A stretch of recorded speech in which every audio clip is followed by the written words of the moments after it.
ತಮಿಳುನಾಡು ರಾಜಕೀಯದಲ್ಲಿ ಹೊಸ ಯುಗ ಆರಂಭ. ಮುಖ್ಯಮಂತ್ರಿಯಾಗಿ ನಟ ವಿಜಯ್ ಅದ್ದೂರಿ ಪ್ರಮಾಣ ವಚನ ಸ್ವೀಕಾರ. ಸಿ ಜೋಸೆಫ್ விஜய் எனும் நான் சட்டப்படி அமைக்கப்பெற்ற இந்திய அரசியல் அமைப்பின்பால் உண்மையான நம்பிக்கையும் மாறா பற்றும் கொண்டிருப்பேன் என்றும்.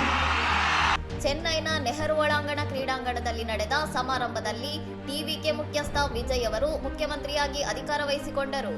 ವಿಜಯ್ ಅವರ ನೂತನ ಸಂಪುಟದಲ್ಲಿ ಒಟ್ಟು 9 ಮಂದಿ ಶಾಸಕರಿಗೆ ಮಂತ್ರಿ ಸ್ಥಾನ ನೀಡಲಾಗಿದ್ದು, ಇದರಲ್ಲಿ ಕಾಂಗ್ರೆಸ್ ಪಕ್ಷದ 2 ಶಾಸಕರು ಸೇರಿದ್ದಾರೆ. ವಿಸಿಕೆ ಪಕ್ಷವು ಉಪಮುಖ್ಯಮಂತ್ರಿ ಸ್ಥಾನಕ್ಕೆ ಬೇಡಿಕೆ ಇಟ್ಟಿದ್ದರೂ ವಿಜಯ್ ಸರ್ಕಾರದಲ್ಲಿ ಸದ್ಯಕ್ಕೆ ಯಾರಿಗೂ ಡಿಸಿಎಂ ಸ್ಥಾನವನ್ನು ನೀಡಿಲ್ಲ. ಎನ್ ಆನಂದ್, ಆದವ್ ಅರ್ಜುನ ಮತ್ತು ಕೆಎ ಸೆಂಗೋಟಿಯನ್ ಸೇರಿದಂತೆ ಪ್ರಮುಖ ಸಚಿವರಾಗಿ ಪ್ರಮಾಣ ವಚನ ಸ್ವೀಕರಿಸಿದ್ದು, ಸೆಲ್ವಿ ಎಸ್ ಕೀರ್ತನ ಅವರು ಸಂಪುಟದ ಅತ್ಯಂತ ಕಿರಿಯ ಸಚಿವೆಯಾಗಿದ್ದಾರೆ. ಟಿವಿಕೆ ಮೈತ್ರಿಕೂಟವು ಒಟ್ಟು 120 ಶಾಸಕರ ಬೆಂಬಲವನ್ನು ಹೊಂದಿದ್ದು, ವಿಧಾನಸಭೆಯಲ್ಲಿ ಬಹುಮತ ಸಾಬೀತುಪಡಿಸಲು ರಾಜ್ಯಪಾಲರು ಮೇ 13ರವರೆಗೆ ಗಡುವು ನೀಡಿದ್ದಾರೆ. ಇನ್ನಷ್ಟು ಸುದ್ದಿಗಳಿಗಾಗಿ ನೋಡ್ತಾ ಇರಿ ಸೌರಂ ಟಿವಿ.